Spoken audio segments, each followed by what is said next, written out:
मुझे लगता है कि राहुल गांधी के सलाहकारों ने ये ठान लिया है कि इस आदमी को पूरी तरीके से बर्बाद जब तक नहीं कर देंगे तब तक वो मानेंगे नहीं।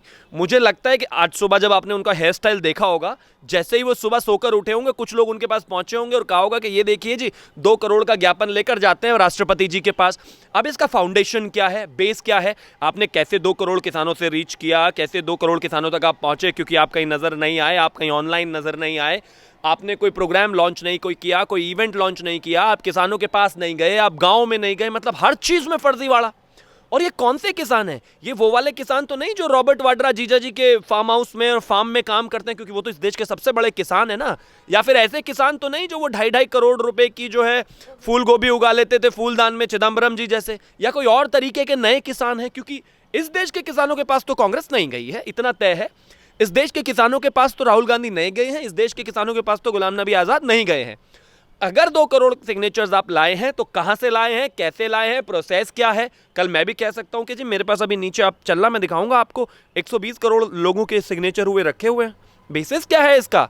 मतलब कोई भी बात कहने से पहले उसका आधार बताना बेहद अनिवार्य है। निहायती झूठ, निहायती फर्जीवाड़ा। जैसे किसानों के साथ पिछले 58 सालों में राज किया और वो उसके साथ छल करते हुए आए हैं, उनको झूठ बोलते हुए आए हैं, उनको गोलियां चलवाते हुए आए हैं, उनको एमएसपी ना देते हुए आए हैं, उनके लिए काम नहीं करते हुए आए हैं, हमेशा से एक ही डर्रे पर चलते हुए आए हैं। जितने झूठ पहले बोले थे उस झूठ का एक नया रेप्लिका ये है। आज जो राहुल गांधी ने 2 करोड़ किसानों के हस्ताक्षर करके जो राष्ट्रपति जी को ज्ञापन सौंपा है, अब इसको लेकर सोशल मीडिया पे तमाम तरीके से क्वेश्चन करने लगे हैं लोग। और ये लोग कहने लगे हैं कि जो बॉर्डरों पे बैठे हैं वहां पर तो कांग्रेस का कोई भी आदमी नहीं गया, फिर ये 2 करोड़ किसान कौन से हैं जिनसे राहुल गांधी ने हस्ताक्षर करवाए हैं? राहुल गांधी को अगर आप ये कह दें किसी गली में जाकर के ये आपकी गली के पार्षद बनेंगे, इन पर वोट दीजिए, तो वहां पर भी उस आदमी को अगर 50 वोट मिल जाए तो अपने आप में ये उनके लिए बड़ी जीत होगी।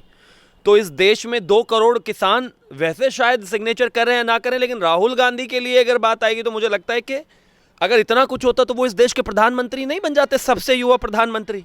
लेकिन ऐसा नहीं है। 2 करोड़ सिग्नेचर जब आपको इस देश के किसान के चाहिए होते हैं, उसके लिए एक प्रॉपर प्लानिंग होती है। आप किसान के पास जाते तो नजर आते, कोई कैंपेन लॉन्च करते तो नजर आते, ऑनलाइन कोई कैंपेन कोई लॉन्च करते तो मीडिया की पकड़ में वो आता। अगर आप किसानों के पास जाते तो आपके नेता बॉर्डर पर दिखाई देते, अगर आप गांवों में जाते तो कुछ तो दिखाई देता।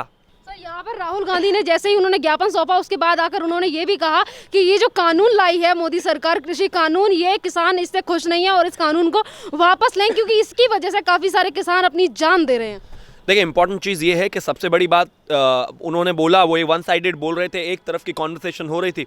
उनसे कानून के 4 चीज़ें पूछ लेते अगर वो कुछ बता पाते तो।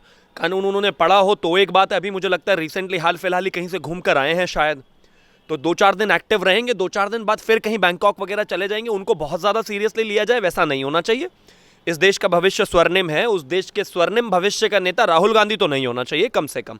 जहाँ तक बात उन्होंने कहा कि बिल वापस लिया जाना चाहिए, किसी भी चीज़ को मान लीजिए 1% के लिए फर्ज कीजिए वापस ले लिया तो क्या किसानों की हालत सुधर जाएगी? क्या उनको एमएसपी की गारंटी मिल जाएगी? क्या उनकी कॉन्ट्रैक्ट फार्मिंग पर जमीन नहीं जाएगी, इस बात की गारंटी मिल जाएगी? क्या फिर उनको जो पुराली से केसेस उन पे होते हैं वो वापस हो जाएंगे? नहीं। बिल पे बैठ के बात की जा सकती है। सरकार ने सभी विषयों पर विचार करने के लिए, बात करने के लिए, उनको भरोसा देने के लिए, लिखित तौर पर देने के लिए किसानों को बोल दिया है।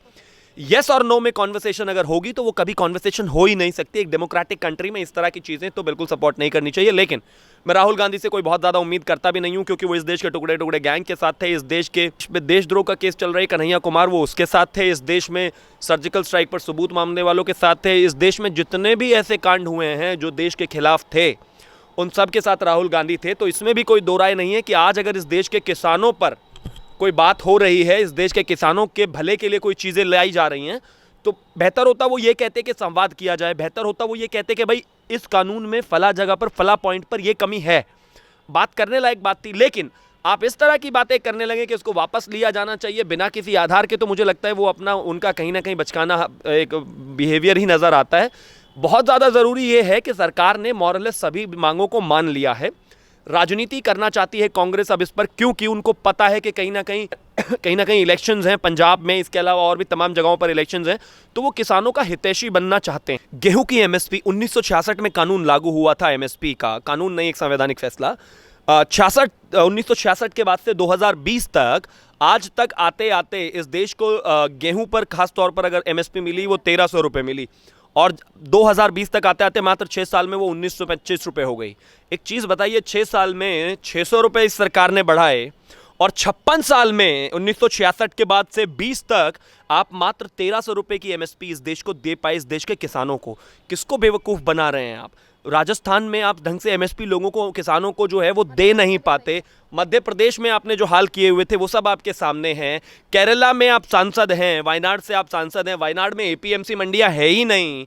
सबसे पहले जब आप किसान के हितैषियों बनने की कोशिश करते हो, हितैषी बनते हो, तो आज जहां पर मंडियां हैं नहीं वहां पर मंडियां बनाइए, तब आपका लगेगा कि आप किसानों के लिए सच में कुछ करना चाहते हैं। लेकिन उनका जो ये थिएट्रिक्स है, ये जो ड्रामा है, इस देश की जनता बहुत अच्छी तरीके से समझती है। सर, जिस तरीके से किसानों के कंधे पर बंदूक रख के चलाने की कुछ लोग कोशिश कर रहे हैं और इसी आंदोलन के बीच में जिस तरीके से तमाम तरीके की बातें की जाती हैं, कभी भिंडरवाला के नारे लगाए जाते हैं, कभी पीएम नरेंद्र मोदी को गाली दी जाती है, तो कभी शर्जील इमाम की रिहाई के लिए नारे लगाए जाते हैं। और जब इन्हीं लोगों को सोशल मीडिया पर लेकर बात होने लगती है और कुछ लोग कहते हैं कि किसान ये गलत कर रहे हैं, जिन्हें पूरी चीज़ें नहीं पता, तो आज राहुल गांधी ये कहते हैं कि ये सरकार किसानों को जो आतंकवादी कहती है वो गलत है, और जो भी इस सरकार के खिलाफ खड़ा होगा ये सरकार उसे आतंकवादी बता देगी, चाहे फिर वो मोहन भागवत ही क्यों ना हो। इस देश में किसी की औकात नहीं कि किसी भी किसान भाई को कोई आतंकवादी बता दे।